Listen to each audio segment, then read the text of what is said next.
ज्ञान Bharti India school कक्षा 11 नामा के मूल तत्व लेसन नंबर 6 रोकड़ बही। अब रोकड़ बही के अंदर रोकड़ और बैंक खन्नों वाली रोकड़ बही।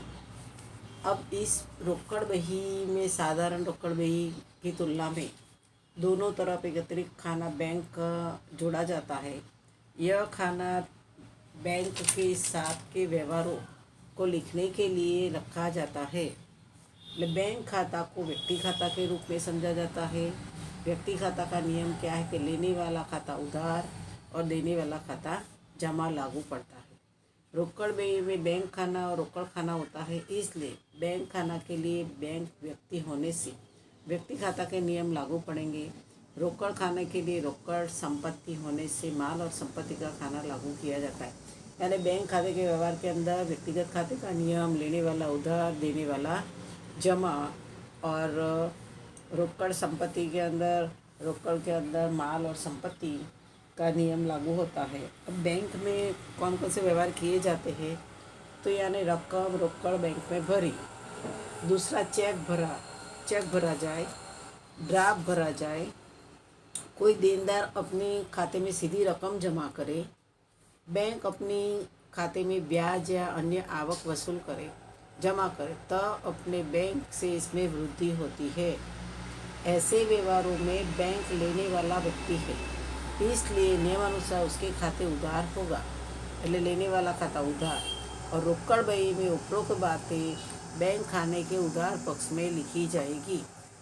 अब जब बैंक में से रकम निकाली जाती है, रोकड़ रकम निकाली जाए, चेक द्वारा रकम निकाली जाए, बैंक हमारे खाते बैंक कमीशन, चार्जिस, ओवरड्राफ्ट पर ब्याज उधार करे, हमारी ओर से बैंक खर्च चुकाए जैसे कि बिजली बिल, बीमा प्रीमियम, टेलीफोन बिल आदि, तब हमारी बैंक से इसमें कमी होगी।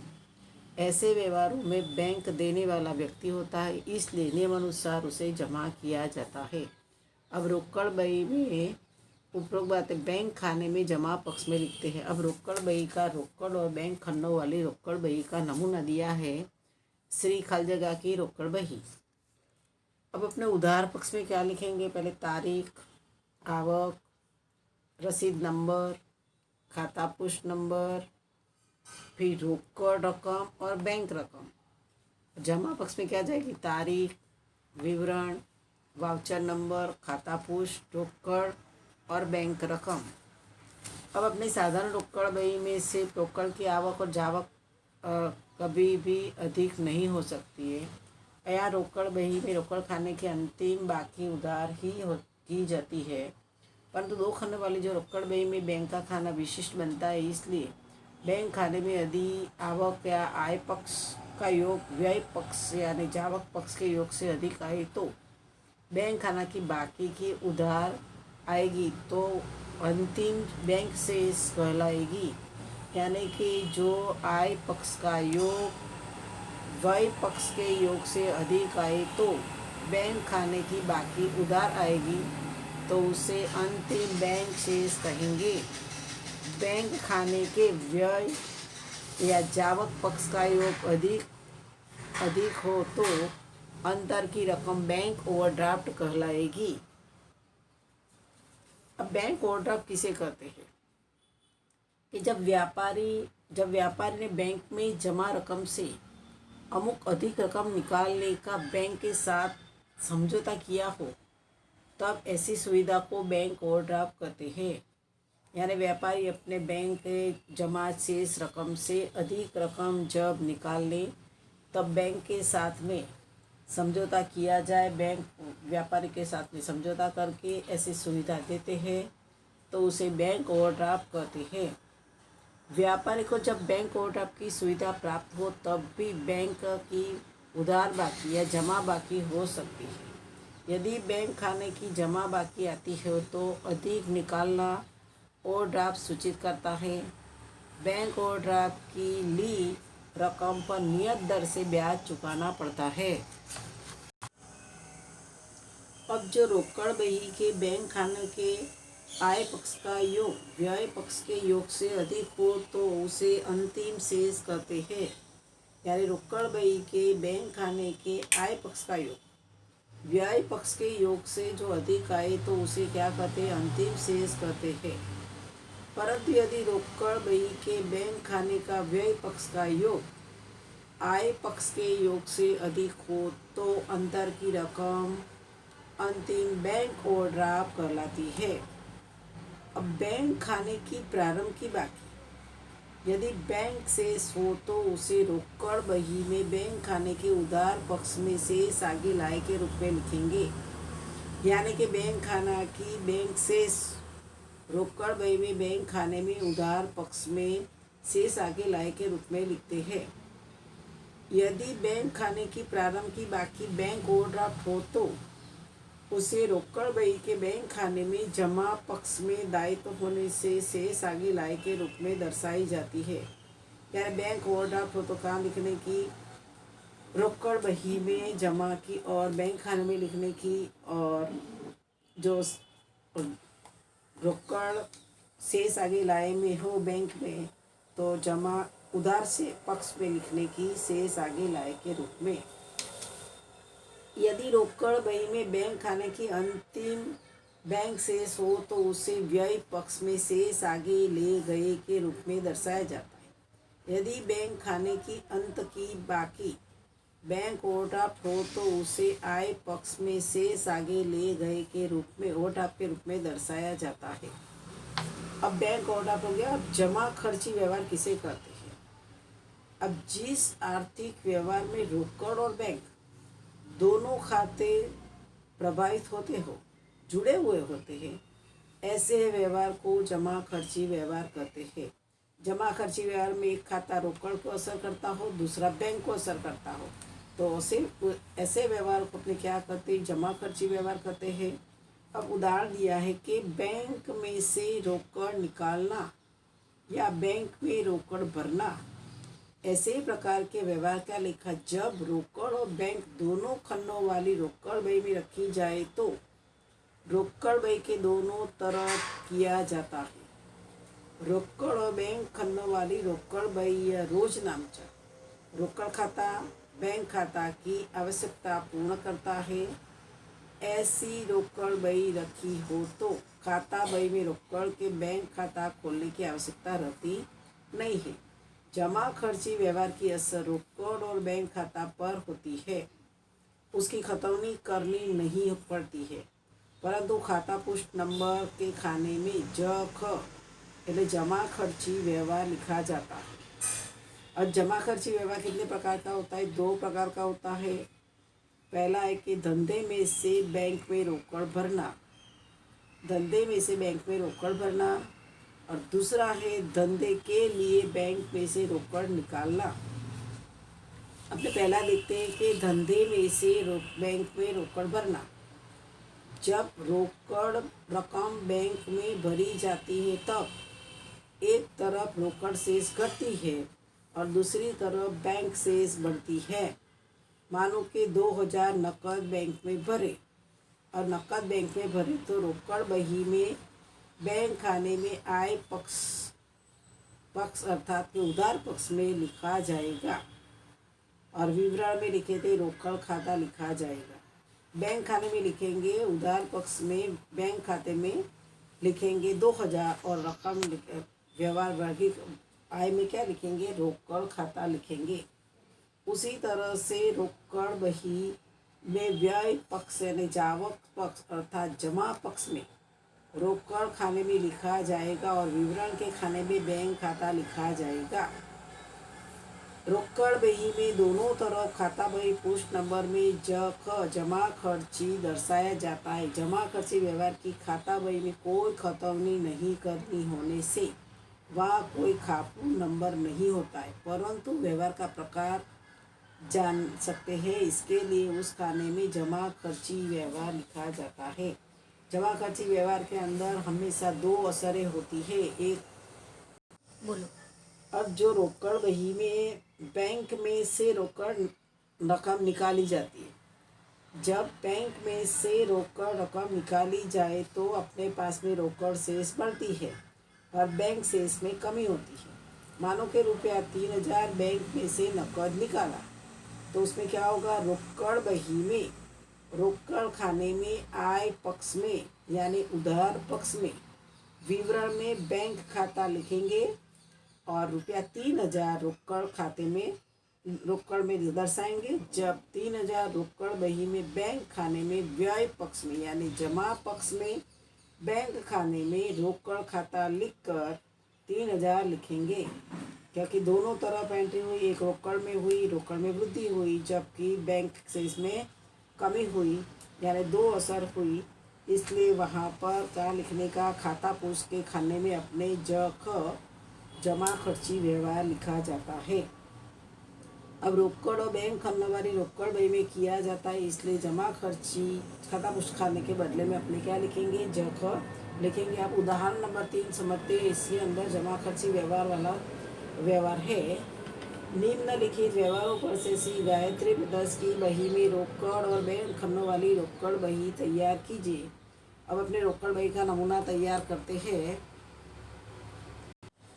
अब पहले अपने श्री गायत्री ब्रदर्स की अप्रैल 2015 की रोकड़ बही की फॉर्मेट तैयार करेंगे। पहले उधार और जमा वो लिखना भूलने का नहीं है। अब पहले अपने उधार के अंदर क्या लिखते हैं, तारीख, विवरण यानी आय, फिर रसीद नंबर, खाता पुष्ट नंबर, रोकड़ रकम और बैंक, रोकड़ और बैंक वाली है इसलिए, और फिर जमा में तारीख, विवरण में व्यय, वाउचर नंबर, खाता पुष्ट नंबर, रोकड़ रकम और बैंक रकम। अब अपने व्यवहार नंबर 1 देखते हैं कि व्यवहार कौन से महीने का है। अप्रैल मास का, वर्ष 2015। तो अपने लिख देंगे 2015 अप्रैल, और पहली तारीख का व्यवहार के प्रारंभिक रोकड़ शेष। प्रारंभिक रोकड़ शेष है तो अपने क्या करेंगे, शेष आगे लाए, रोकड़ के खाने में 6000 लिखेंगे। और दूसरा लिखा है कि प्रारंभिक बैंक शेष, तो उसमें ही बैंक में अपने 2 बार शेष आगे लाए लिखने की ज़रूरत नहीं है। रोकड़ में 6000 और बैंक में 5000 लिख देंगे। अब दूसरा व्यवहार क्या है कि पंकज को 10,000 का माल 10% व्यापारी बट्टा से रोकड़ी बेचा। अपने बेचा है तो क्या आएगा, रोकड़ आएगी। अपने माल बेचते हैं तो रोकड़ आती है। तो अपने जो रोज नामचा बनाते हैं तो क्या करेंगे, रोकड़ खाता उधार बिक्री खाते का होता है। अपने यहाँ पे जमा का नाम लिखेंगे, बिक्री खाता उधार में, रोकड़ बही के उधार में, आय पक्ष में विवरण में बिक्री खाता लिखेंगे। पर लेकिन अपने 10,000 जो है, 10,000 का 10% करो। तुम लोगों को 10,000 गुणा 10% करके तो कितना आएगा, 1,000 आता है। तो अपने 10,000 में से 1,000 माइनस कर देंगे, माइनस करेंगे तो कितना आएगा, 9,000 रुपया आएगा। जो अपने कहाँ लिखेंगे, रोकड़ में लिखेंगे। कितना लिखा, रोकड़ बिक्री खाता रोकड़ 9,000।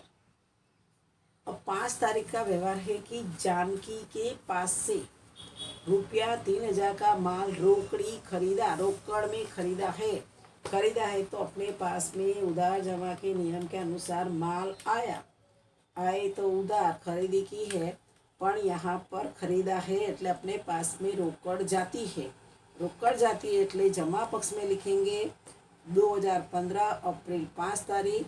अपने क्या लिखेंगे, अपने रोज नामचा मन में बना देना का है, खरीद खाता उधार रोकड़ खाते का जमा का नाम लिखने का, यानी खरीद खाता उधार और रोकड़ खाते का, रोकड़ खाते में जमा में उधार का नाम खरीद खाता। और कितना खरीदा है, जानकी के पास से 3,000 का माल खरीदा है रोकड़, तो रोकड़ के अंदर अपने 3,000 लिखेंगे, रोकड़ खाता करके 3,000 करेंगे।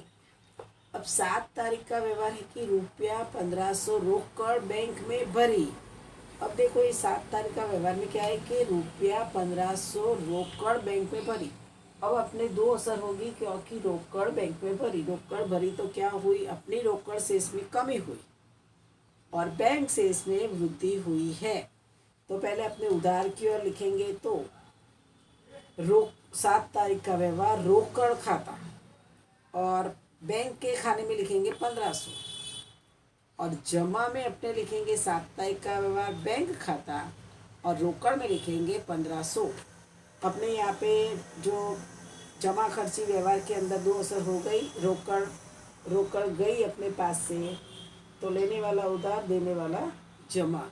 तो अपने रोकड़ में जमा में बैंक लिख दिया 1500 और बैंक से बैंक खाता लिखा, और रोकड़ बही के उधार में अपने बैंक खाने में 1500 लिख के रोकड़ खाता लिखा, और वहाँ पे खा पू के अंदर यानी जमा खर्ची व्यवहार लिखना पड़ेगा। अब 9 तारीख का व्यवहार है कि स्टेशनरी खर्च के ₹1000 और वेतन के ₹3000 चेक से चुकाए। अब अपने चेक से चुकाए तो क्या हुआ है, अपनी बैंक से इसमें कमी हुई है, तो व्यय हुई जमा की ओर जाएगा। क्या लिखेंगे, अपने 9 तारीख में दो व्यवहार है, स्टेशनरी खर्च खाता लिखेंगे और बैंक चेक से चुकाया એટલે बैंक के साथ का व्यवहार है, इसलिए बैंक खाने में लिखेंगे 1000 और दूसरा नीचे लिखेंगे वेतन खाता 3000, चेक से ही चुकाया वेतन भी। अब 11 तारीख का व्यवहार है, दुकान भाड़ा के ₹1100 रोकड़ी चुकाए। अब ये भी खर्ची है अपने को, यानी आवक नहीं होगी, खर्च होगा, व्यय हुआ, अपने पास में रोकड़ में कमी हुई, इसलिए यहाँ पे दुकान भाड़ा करके 1100 रोकड़ में लिखेंगे। अब 14 तारीख का व्यवहार है, ऐसा के पास से ₹3000 का चेक मिला जो तुरंत बैंक में भरा। अब 14 तारीख का ऐसा के पास से 3000 का चेक मिला है, तो अपने को रोकड़ नहीं मिली है, चेक मिला है, तो अपने क्या करेंगे, अपने आय हुई उधार के अंदर लिखेंगे 14 तारीख ऐसा खाता और बैंक खाने में अपने 3000 लिख देंगे, क्योंकि तुरंत ही उसने बैंक में भर दिया था। अब 17 तारीख के व्यवहार में क्या है कि ₹1000 बैंक में से आग का बीमा प्रीमियम भरने के लिए निकाले। और 17 तारीख में क्या है कि आग का बीमा प्रीमियम भरने के लिए बैंक में से निकाले, तो रोकड़ में क्या हुई, कमी, रोकड़ शेष बढ़ी और बैंक शेष में कमी हुई। तो पहले रोकड़ शेष बढ़ी है तो अपने लिख सकते हैं व्यय आय पक्ष में उधार में के बैंक खाता जख और रोकड़ में 1000, जबकि जमा में व्यय पक्ष में 17 तारीख रोकड़ खाता जख और बैंक शेष में, क्योंकि बैंक शेष घटी એટલે व्यय में और रोकड़ शेष बढ़ी એટલે आय में लिखेंगे और विरुद्ध नाम लिख देना बैंक और इधर रोकड़। अब अपने पास में 21 तारीख का व्यवहार है कि घर के लिए ₹800 का फर्नीचर खरीदा। जरूरी रकम का चेक धंधे के बैंक खाने में से लिख कर दिया है, बैंक खाते में से लिख कर दिया है। अब धंधे के लिए ₹800 का फर्नीचर खरीदा तो क्या हुआ, अपने पास में फर्नीचर आया, रोकड़ गई, तो अपने 21 तारीख के बाद में धंधे में से रकम निकाली जाए तो अपने आहरण खाता का उपयोग करते हैं, इसलिए आहरण खाता और बैंक के शेष में 800 लिखेंगे। फिर उसने क्या किया, जरूरी रकम का चेक धंधा के बैंक खाते में से लिखकर दिया है। अब बैंक के लिख के दिया है, खाली 800 का ही लिखा है, अधिक रकम नहीं है। अब अपने 23 तारीख का व्यवहार है, आग का बीमा प्रीमियम चुकाया। अब आग का बीमा प्रीमियम कितना चुकाया है, अपने आगे 1000 बैंक में से आग का बीमा प्रीमियम भरने के लिए निकाले थे जो अपने चुका दिया, तो 23 तारीख में अपने लिखेंगे आग का बीमा प्रीमियम 1000 रोकड़ चुकाया है तो रोकड़ में जाएगा। अब 27 तारीख का व्यवहार है कि अकबर भाई को ₹5000 का माल भेजने का आदेश दिया। अब जब माल भेजने का आदेश दिया हो तो उसकी असर होती नहीं है, असर नहीं होगी, खाली आदेश दिया है, अपने पास में कोई देनदार लेनदार का संबंध उपस्थित नहीं होता है, इसलिए यहाँ पे तो रोकड़ का व्यवहार ही एंट्री होती है, इसलिए इसकी असर आएगी नहीं, क्योंकि आदेश ही दिया है, उसका लेखा होगा नहीं। अब अपने क्या करेंगे, पहले उधार का रोकड़ का टोटल करेंगे। रोकड़ बही में उधार में रोकड़ रकम का टोटल करेंगे। पहले 6,000 प्लस 9,000 प्लस 1,000, तो कितना आया है 16,000। अब अपने व्यय पक्ष में जमा के अंदर रोकड़ का टोटल करो। पहले कितना है 3,000, फिर 1,500, फिर 1,100, फिर 1,000, तो कितना है 6,600। अपने क्या करेंगे 16,000 में से अपने 6,600 माइनस करेंगे तो कितना आएगा। 16,000 में से 6,600 माइनस करो तो 9,400 आएगा। ये जो 9,400 आया क्या हुआ, शेष आगे ले गए। रोकड़ बही में हमेशा आय पक्ष का योग अधिक और जमा का आय में से ही खर्च किया जाता है, इसलिए रोकड़ बही में शेष आगे लाए। वो शेष को अपने उधार के अंदर 1 मई को शेष आगे लय के रूप में लिख देने का। इसमें शेष आगे ले गए और यहाँ पे 1 मई शेष आगे लाए 9,400। अब इस तरह से बैंक का टोटल करेंगे। बैंक के अंदर 5,000 है, उधार में 1,500 और 3,000, तो अपने कितना आया है 9,500। अब जमा का टोटल कितना है, 1 और 2 4,000, 4 1 5,000, 5,800 होता है। तो 9,500 में से 5,800 माइनस करो तो अपने पास में कितना आया 3,700, जो शेष आगे ले गए। क्योंकि आप बैंक ओवरड्राफ्ट नहीं है, शेष आगे ले गए और फिर आगे शेष में वापस जो 1 मई शेष आगे लाए के रूप में 3,700 लिख देंगे। अब जो बैंक से संबंधित व्यवहार है कि व्यापारी और बैंक के बीच होते विविध प्रकार के व्यवहार का रोकड़ बही में किस प्रकार लेखा किया जाता है, उसके बारे में अभी समझा रहे हैं।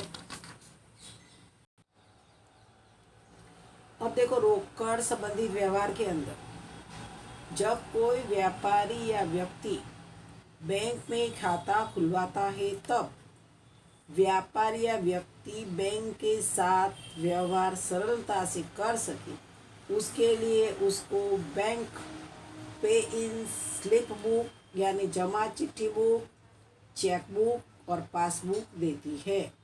अपने रोकड़ का जब भी व्यवहार करना हो, व्यक्ति जब बैंक में खाता खुलवाता है तो व्यक्ति के कौन कौन सी सुविधाएं दी जाती है। पे इन स्लिप बुक यानी जमा चिट्ठी बुक, चेक बुक और पासबुक।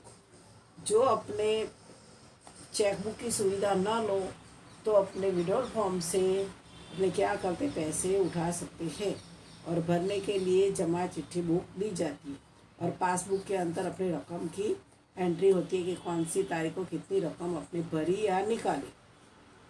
अब जमा चिट्ठी बुक का उपयोग बैंक में रोकड़ रकम या प्राप्त चेक भरने के लिए किया जाता है। अपने जब कोई भी रकम रोकड़ भरनी हो तो बैंक के अंदर से पासबुक एक कागज़ मिलते हैं या तो बुकलेट मिलती है जिसे जमा चिट्ठी बुक कहते हैं। अपने रोकड़ भरने जाए तो सीधा काउंटर पर नहीं दे सकते हैं, उसके लिए अपने को क्या करना पड़ता है, अपना खाता का अकाउंट नंबर लिखना पड़ता है, नाम लिखना पड़ता है, और कितना रुपया तुम बैंक में भरते हो वो शब्दों में और अंकों में नोटों के सहित लिखना पड़ता है। तो उसे जमा चिट्ठी बुक का उपयोग किया जाएगा। और जब चेक किसी के पास से आए तो उसमें चेक का विवरण भी लिखा जाता है।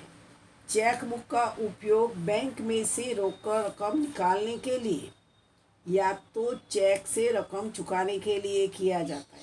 यानी चेक बुक का उपयोग कब होता है, अपने पास में चेक बुक की सुविधा हो तो रोकड़ रकम अपने को निकालनी हो खाते में से, तब चेक द्वारा निकाल सकते हैं, या तो अन्य किसी व्यक्ति को अपने रकम चुकानी हो तो चेक देते हैं, तब उसका उपयोग होता है।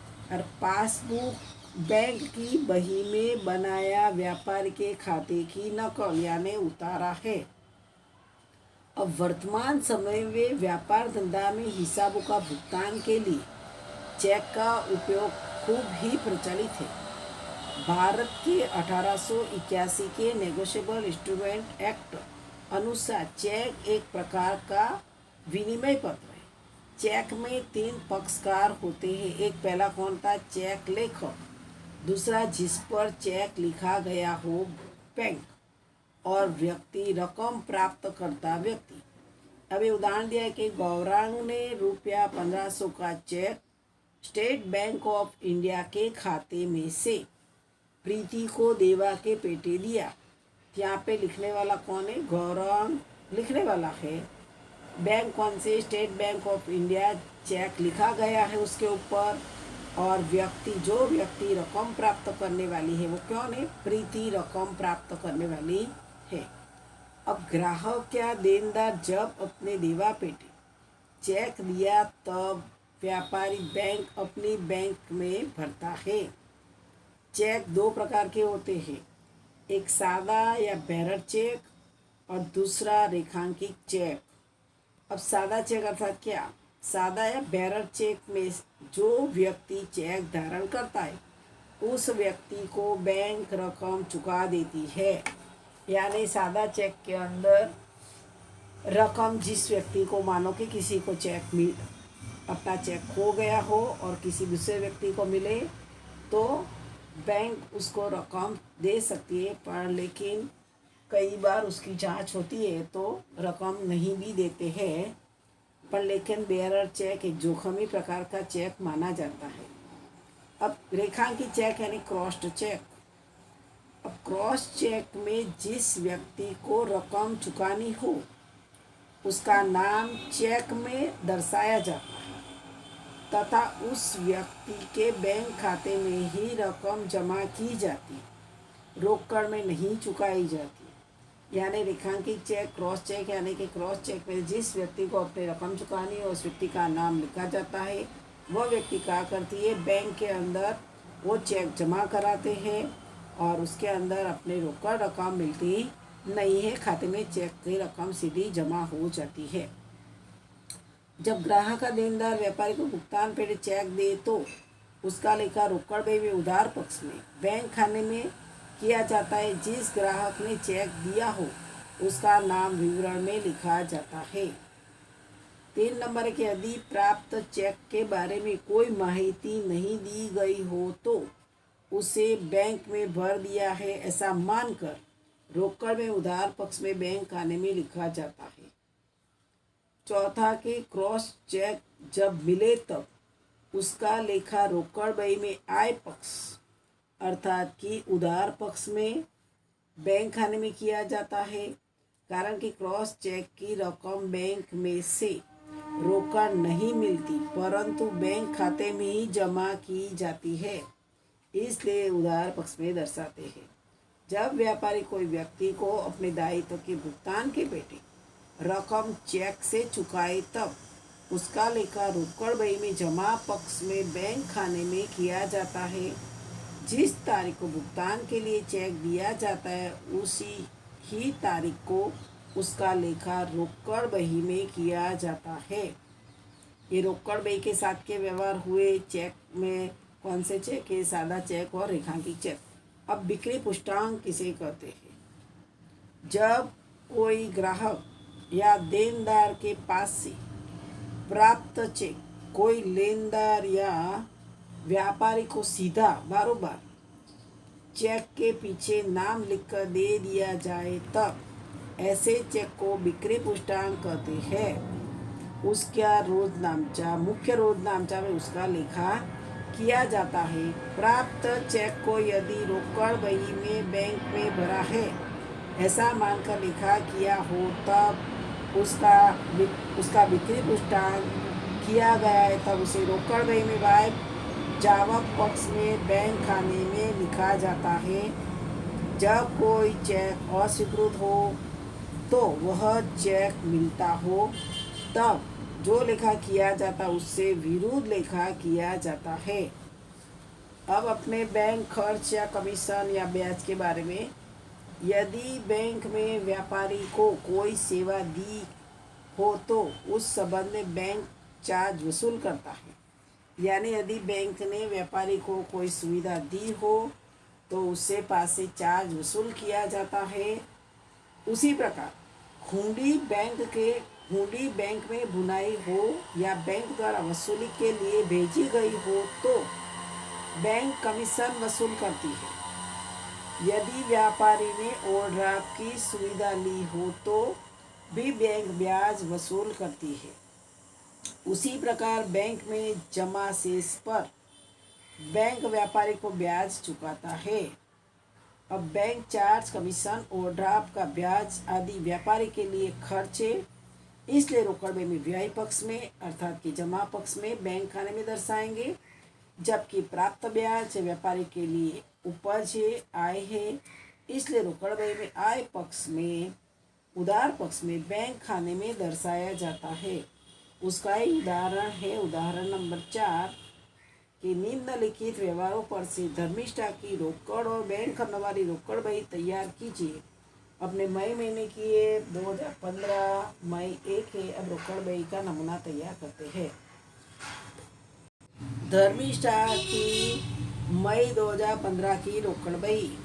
अपने यहाँ पे सवाल में लिखा होगा कि कौन से खरनवाली रोकड़ बनानी है। रोकड़ और बैंक खरनवाली रोकड़ बही बनाने की है तो उधार में तारीख, विवरण यानी आय, रसीद नंबर, खाता पुष्ट नंबर, रोकड़ रकम, बैंक रकम। और जमा के अंदर क्या करेंगे, तारीख, विवरण मतलब व्यय, वाउचर, खाता पुष्ट नंबर, रोकड़ रकम और बैंक रकम। अब अपने पहला व्यवहार क्या है, मई 1 का रोकड़ से 7,000 और बैंक ओवरड्राफ्ट 2,500। अब यहाँ पे रोकड़ शेष जो है तो शेष आगे लाए, उधार में शेष आगे लाए, रोकड़ में लिखेंगे 7,000 और जब बैंक ओवरड्राफ्ट हो तो जमा के अंदर लिखना पड़ेगा 2015 मई 1, शेष आगे लाए बैंक ओवरड्राफ्ट। जो बैंक ओवरड्राफ्ट हो तो जमा में लिखना और बैंक शेष हो तो उधार में लिखने का, यानी बैंक ओवरड्राफ्ट इसलिए हमने जमा में बैंक खाने में 2,500 लिखा। अब दूसरा व्यवहार क्या है कि 7,000 का माल उर्वशी को बेचा, उसके पास से क्रॉस चेक मिला जिसे बैंक में भरा। अपने 2 तारीख का व्यवहार है कि 7,000 का माल बेचा है, बेचा यानी बिक्री हुई, रोकड़ मिली, परंतु ये रोकड़ में नहीं मिलती है, वो चेक देता है। तो अपने क्या करेंगे, रोकड़ बही में उधार पक्ष में आय में बिक्री खाता लिखेंगे और बैंक रकम में कितना लिखेंगे, 7,000, क्योंकि यहाँ लिखा है उसके पास से क्रॉस चेक मिला है, बेरर चेक नहीं मिला है। बेरर चेक मिला हो तो अपने सीधी खाते में से रोकड़ उठा सकते हैं, क्रॉस चेक की रकम अपने खाते में से निकाल सकते नहीं है। अब 4 तारीख का व्यवहार है कि अशोक को रुपया 2,000 का माल 10% व्यापारी भट्टा से बेचा, उसके पास से 50% रकम रोकड़ और बाकी की शेष रकम चेक मिला जो बैंक में भरा। अब अपने माल बेचा है, माल बेचा है तो अपने क्या करो, आई हुई है रोकड़ में, उधार बही, रोकड़ बही में उधार के खाने में 4 तारीख लिखो, तारीख में, और आय में लिखो बिक्री खाता। और इसमें क्या है कि अपने 2,000 का माल था, 2,000 का माल का 10% करो, 2,000 गुणा 10% तो कितना 200 आता है। तो अपने 2,000 में से 200 माइनस कर दो, 2,200 माइनस किया तो 1,800 आएगा। 2,000 से 200 माइनस करो तो कितना आएगा, 1,800। अब अपने 1,800 का हाफ कर दो, 50% रकम बोली है तो 1,800 को 1,800 का 2 से भाग दे दो। 1,800 को 2 से भाग दो तो कितना आएगा, 900। तो रोकड़ कितनी मिली, 900। तो बिक्री खाता रोकड़ में 900 लिखो और बैंक से इसमें भी 900 लिखो, क्योंकि आधी रकम उसने चुकाई है, आधी रोकड़ में चुकाई, आधी बैंक से चुकाई है। जब भी 50% हो तो सीधा ही जो रखा उसका 2 से भाग देने का। अब 5 तारीख का व्यवहार है, बैंक में से रुपया 2,000 बैंक में रुपया 2,000 रोकड़ भरा। बैंक में 2,000 रोकड़ भरा यानी जमा खर्ची व्यवहार हो गया, क्योंकि अपनी रोकड़ से इस कमी और बैंक से इसमें वृद्धि।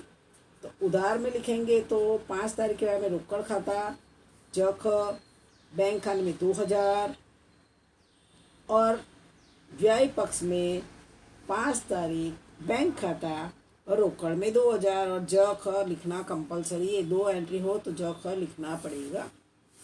अब 7 तारीख का व्यवहार है कि 5000 का यंत्र खरीदा, जरूरी रकम का चेक लिख कर दिया। अब यंत्र खरीदा है, रोकड़ गई है, तो अपने क्या करेंगे, व्यय पक्ष में तारीख पे 7 क्या खरीदा, यंत्र खरीदा, तो यंत्र खाता, लेकिन रकम रोकड़ में नहीं चुकाई है। उसने लिखा है कि आवश्यक रकम का चेक दिया, आवश्यक मतलब 5000 का ही चेक दिया है, तो अपने बैंक रकम में 5000 लिखेंगे। अब 9 तारीख का व्यवहार है कि मानसी के पास से लेना पेटी 6000 का चेक मिला, जो तुरंत बैंक में भरा। अब मानसी के पास से चेक मिला, अपने पास में आय बढ़ी, आवक हुई, तो अपने उधार में लिखेंगे 9 तारीख मानसी खाता। और क्या रोकड़ में नहीं मिला है, चेक मिला है, तो बैंक रकम में अपने 6000 लिखेंगे। अब 11 तारीख का व्यवहार है, मजदूरी के रुपया 500, टेलीफोन बिल का रुपया 500, बिजली बिल के रुपया 1200 चेक से चुकाए। अब चेक से चुकाए तो क्या हुआ, रोकड़ गई, कितनी रकम है तो अपने लिख देते हैं। 11 तारीख के अंदर पहले मजदूरी का लिखेंगे 500, टेलीफोन बिल का लिखेंगे 500 और बिजली खर्च का लिखेंगे 1200। अलग अलग उसका विवरण दर्शाना पड़ेगा। तारीख एक ही रहेगी, 11/11/11। मजदूरी 5000, मजदूरी 500, टेलीफोन खर्च 500, बिजली खर्च 1200।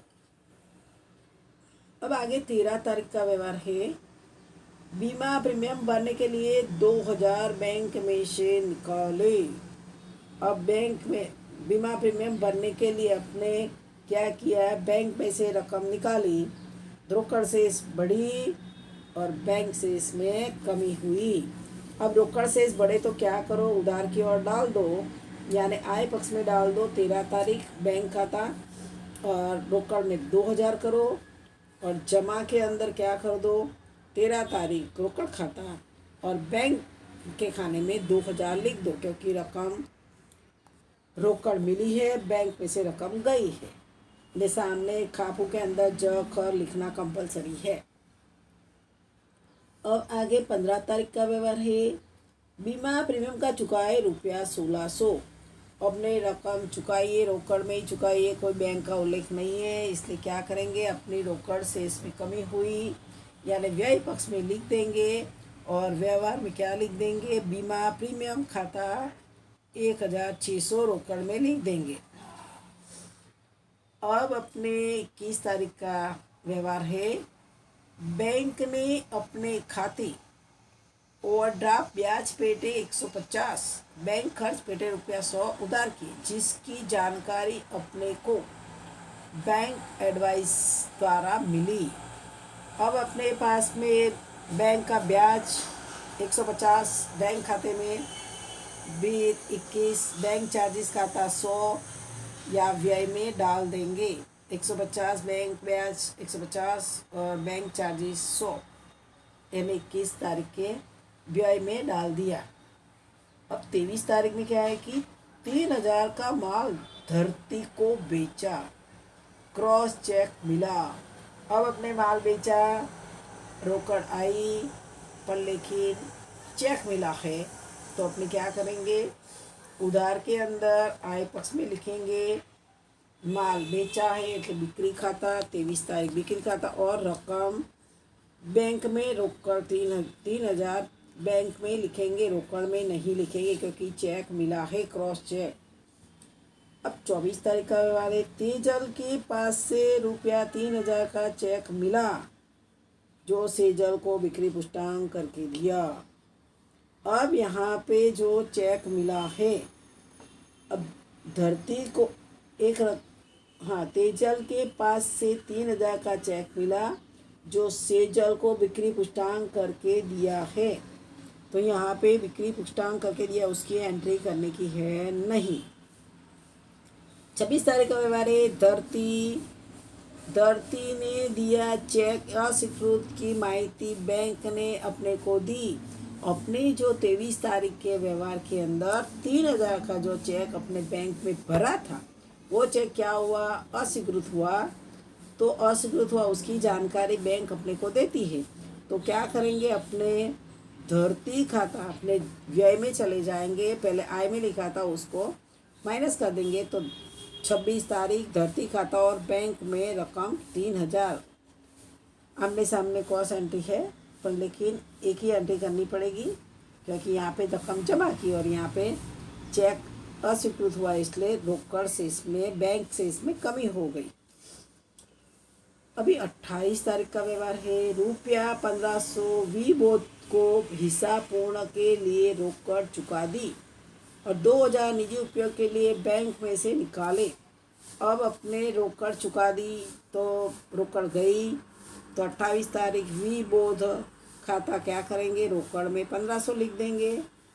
और दूसरा क्या है, 2,000 निजी खर्च के लिए बैंक में से निकाले। अब निजी खर्च आ जाता है तो क्या करो, आहरण खाता लिख देने का और बैंक खाते में बैंक रकम में से 2,000 लिखने का। अब 29 तारीख 3,000 का चेक ग्राहक वीरेंद्र के पास से मिला। यहाँ पे तारीख के अंदर जो आहरण लिखा है वहाँ पे 28 तारीख ही आएगी, यहाँ गलती 28 तारीख कर देना क्योंकि दोनों एक ही साथ की एंट्री थी। अब 29 की एंट्री अब आ रही है कि रुपया 3,000 का चेक ग्राहक वीरेंद्र के पास से मिला। अब जो अपने पास में चेक मिलता है तो पता है कि अपने क्या करेंगे, बैंक में ही भरेंगे। तो अपने बैंक में भरा यानी अपने पास में आय हुई, तो 29 तारीख वीरेंद्र खाता और बैंक में लिख देंगे 3,000। अब उसके बाद की रकम है 30 तारीख में क्या है कि ग्राहक वीरेंद्र के पास से प्राप्त चेक रुपया 3,000 सुरेंद्र के पक्ष में बिक्री पुष्टांग करके दिया। तो अपने जो 3,000 का चेक मिला था वो चेक अपने किसको दे दिया, सुरेंद्र को। तो 30 तारीख सुरेंद्र खाता बैंक खाते में रकम में जमा में 3,000 लिख देंगे। अब अपने रोकड़ का उधार पक्ष में रोकड़ रकम का टोटल करेंगे। 7,000 प्लस 900 प्लस 2,000 तो कितना आएगा, 9,900। अब व्यय पक्ष में देखो, पहले 2,000 है, फिर 1,600 है, फिर 1,500 है, तो कितना है 5,100। जो ये शेष आगे ले गए वो अपने ढूंढने की है, तो शेष आगे ले जाए में कितना आएगा, तो 9,900 में से 5,100 माइनस किया तो कितना आया, 4,800। 4,800 जो अपने शेष आगे ले गए रोकड़ की शेष आई। अब फिर बाद में उसको वहाँ पे उधार में ले जाने की है, जून 1 शेष आगे लाए 4,800। अब बैंक खाने के अंदर भी रकम उधार के ही ज़्यादा है, तो 7,000 प्लस 900 प्लस 2,000 प्लस 600 प्लस 3,000 फिर 3,000 तो 21,900। अब अपने जमा के अंदर का बैंक वाला टोटल करेंगे। 2,500 5,000 फिर 500 फिर से 500 फिर 1,200 फिर 2,000 फिर 150 फिर 100 फिर 3,000 फिर 2,000 फिर 3,000। तो अपने पास में 19,950 आता है। तो अपने क्या करो, 21,900 में से माइनस कर दो, तो अपने पास में 1,950 आएगा। 1,950 बैंक रकम शेष आगे ले गई 1,950, जो अपने रोकड़ बही के अंदर हमेशा आगे उधार के अंदर वो लाना पड़ेगा। शेष आगे लाए रोकड़ में 4,800 और बैंक में 1950। अब होमवर्क के अंदर जो थियरी चलाई है, फॉर्मेट है, रोकड़ और बैंक करने वाली, रोकड़ संबंधित व्यवहार, बिक्री पुष्टांग, ये थियरी भी लिखने की है। उदाहरण नंबर 4 और 5 भी करना है। उदाहरण 4 और 3 दोनों करना है। और साथ में स्वाध्याय का सवाल के अंदर पेज नंबर तुम लोगों को पेज नंबर 169 के अंदर तुम लोगों को क्या करना है। एक तो तुम लोगों ने पहला 5वां सवाल कर दिया होगा, रोकड़ बैंक वाला है, और रोकड़ बैंक वाला एक छठा भी किया होगा। अब छठा कर दिया हो तो अब अपने क्या करेंगे, अपने पास में एक सवाल जो है यहाँ पे 3 खंडों वाली आ रही है, तो खाली तुम लोग ना किया हो तो 5वां और छठा सवाल पूरा कर देने का। और प्रविष्टि जो फॉर्मेट है वो फॉर्मेट याद करने की, नियम याद करना है। और चौपड़ा जब मंगाया जाएगा तब तुम लोग को जमा कराने आना पड़ेगा।